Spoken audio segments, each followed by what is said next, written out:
سلام بچه ها، اومدیم با 5 کوین اریک کانتونا رو که انشالله بگیریم. باکس رو باز میکنیم ببینیم چی توش هست.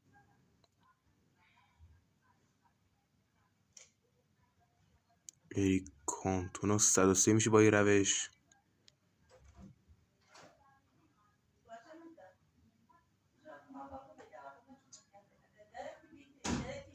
بزنیم ببینیم چی میده. خب اول این 900 بزنیم.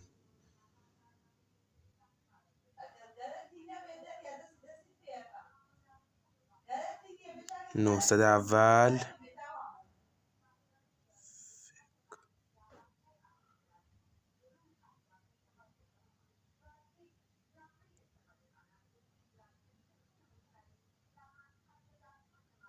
هیچ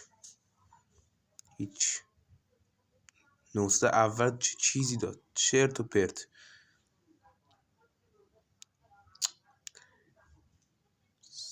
یه ساعت بزنیم چی میشه.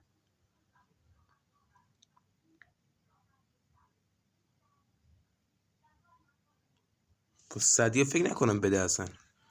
نه این کیه خدایی، این کیه؟ 100 بزنیم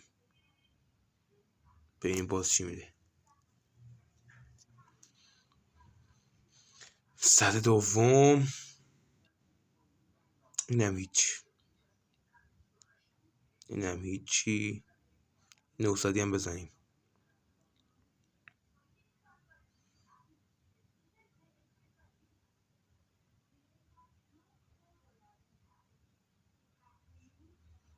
وای ترسناک شد، گیر کرد. وای خدایا، نه اینم هیچی. یه هایلایت هم بموند خدایی. 100 بزنیم. باکس ناکن اصلا هیچی.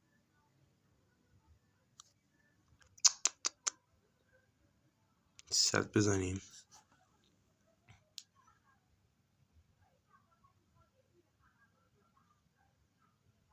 نه با این 100 نمیده. نه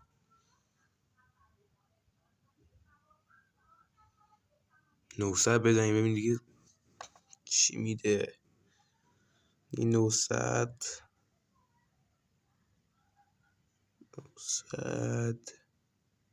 هیچ. اریک کانتونا چرا انیمیشنش فرق کرد؟ پشمام، اریک کانتونا.